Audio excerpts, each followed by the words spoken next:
ይህንን ድምፅ የሚሰሙ በሙሉ ደግመን እናወጃለን። አዋጅ! አዋጅ! አዋጅ! አዋጅ!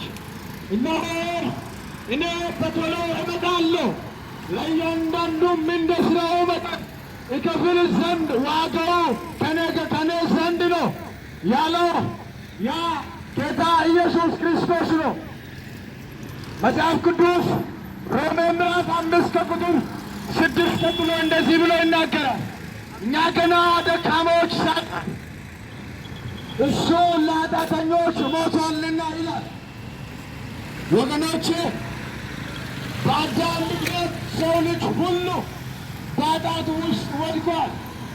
ከዚህም የተነሳ ሁሉም ተስፋ ቢስ ሆኖ በኃጢአት ውስጥ መኖር ጀምሯል።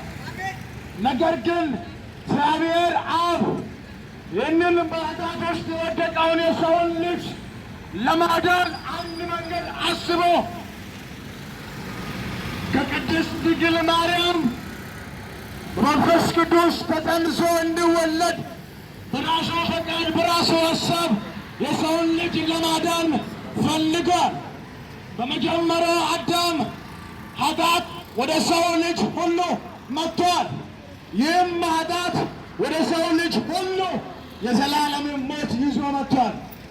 ነገር ግን እግዚአብሔር የሰውን ልጅ እንዲጠፋ ስላልፈለገ ከነ ኃጢአቱ ለመተው ስላልፈለገ እግዚአብሔር አምላክ በመልኩና በአምሳሉ ሁሉንም ፍጥረት ስለፈጠረው ሁሉንም ሰው ልጅ ስለፈጠረው ለማዳን አስቦ ኢየሱስ ክርስቶስን ልኮ በመስቀል ላይ እንዲሞትና እንዲሰቀል በማድረግ እኛን አድነዋል።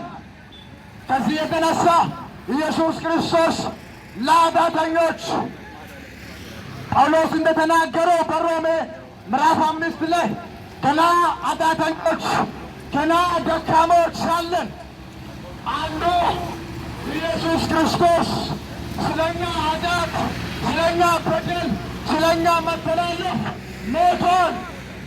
በአንዱ ኃጢአት ወደ ዓለም መጥቷል። በአንዱ በኢየሱስ ግን የዘላለም ሕይወት መጥቷል። ዛሬ በየመንገዱ በየማንደሩ በየአደባባዩ